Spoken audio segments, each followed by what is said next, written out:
All right, let's check in on the political news because we have got a big, juicy week ahead of us. Carney's meeting with Trump, the Conservatives are meeting with each other, and the NDP is naming an interim leader. But first off, I should mention some really big political news that broke on Friday night. After losing a seat last week to the Bloc Québécois following an Elections Canada vote validation process, another vote validation process just saw the Liberals gain one back from the Conservatives, meaning the Liberals now have 169 seats in the House of Commons again. This means that the Liberals only need the votes of 3 opposition or other party MPs in the House of Commons to get bills and legislation passed. For a brief minute there, it looked like they were going to need 4, but now that's back to 3. Does that make sense? But I should probably mention that all of this could still change because the official judicial recounts haven't happened yet. See, when a candidate wins in a riding by less than 0.1% of the overall vote, an official judicial recount is automatically triggered, which means they count the votes again, overseen by a judge. That is going to happen for the 2 ridings that have already flipped in the Elections Canada vote validation process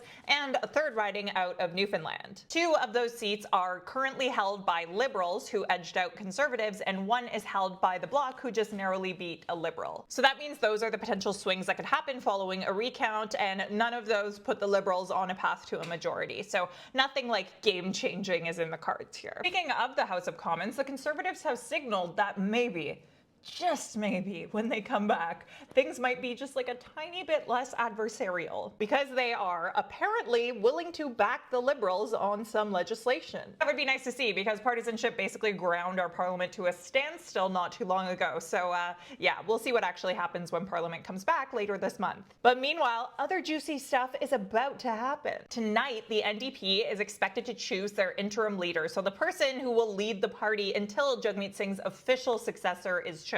And this is according to reporting from both CBC and the Canadian press. Now, interim leaders aren't usually allowed to seek official leadership because they could have an unfair advantage, so you can expect that whoever they pick, who doesn't have to be an MP by the way, won't be running for the leadership itself, like the official long-term leadership. The Conservative Party is also expected to hold a caucus meeting tomorrow where they're going to talk about the election and the next steps going forward. So we could see some really interesting stuff come out of that, including potentially a vote on whether Polyv should retain his leadership, which, if the Conservative caucus decides to go that route now, it's likely that Polyv would survive the vote. Despite the provincial federal infighting happening with the Conservatives right now, there isn't really a rumbling of an actual formal effort to unseat Polyv as leader, even though he lost his own seat. In fact, as I mentioned in my last video, the party has already had 1 MP step aside in the 3rd safest Conservative riding in the country, so Polyv can swoop in and swipe that spot. Polyv announced that on Friday, saying he accepts the chance to run in a Battle River Crowfoot by-election with, quote,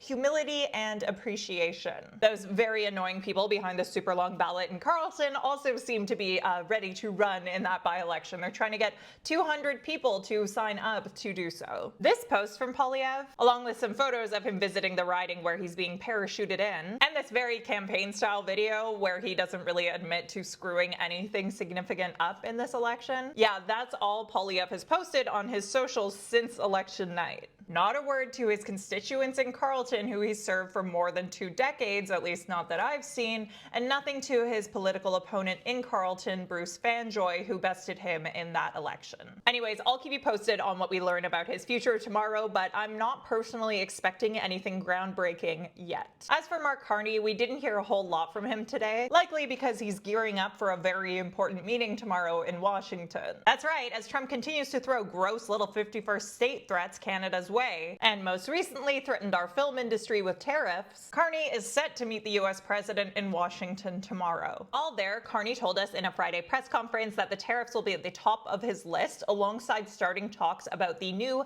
economic and security relationship that Canada will have with the US. Because, as our Prime Minister keeps telling us, the old relationship is over. I also heard CBC News' JP Tasker report that JD Vance is going to be in the room for that Oval Office sit-down tomorrow. So so. Don't forget to say please, Mr. Carney. By the way, speaking of the Trump administration, do you remember when Daniel Smith pissed everyone off by going to Mar-a-Lago? Yeah, CBC News just exclusively reported that she and her pals spent more than $10,000 on that trip to Mar-a-Lago, adding insult to injury for Canadians who had the pleasure of footing the bill. Very cool. Anyways, back to Carney. The one thing we did hear from him today was he spoke with Australia's re-elected Prime Minister Anthony Albanese to congratulate him on his win over the weekend, saying that in the coming years, quote, Canada and Australia have big opportunities to keep leading together. A very fun fact about this win, though, is that Australia basically copied Canada's homework here. Because not only did their most Trump-like party leader blow a massive lead, but also, just like Pierre Polyv, the guy who decided to embrace that more Trump style of politics,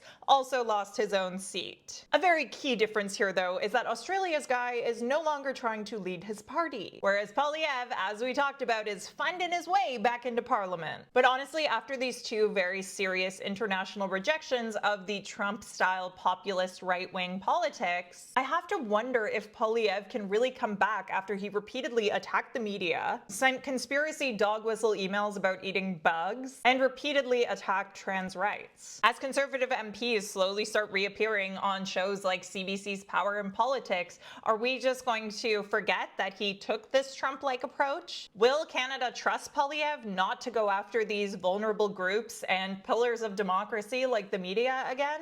I guess we'll have to wait and see. Speaking of waiting and seeing, Israel just shared plans to fully ethnically cleanse Gaza, stating in a video on Twitter that the Palestinian population, quote, will be moved for its own protection. And while this is obviously horrifying and wrong, I haven't seen Mark Carney say a word about it yet. Trust me, I am watching and waiting to see what he says, and I will keep you posted. And silence is a choice. Anyways, I will be back tomorrow with a recap of what promises to be a very busy news day. Until then, what do you think of all this?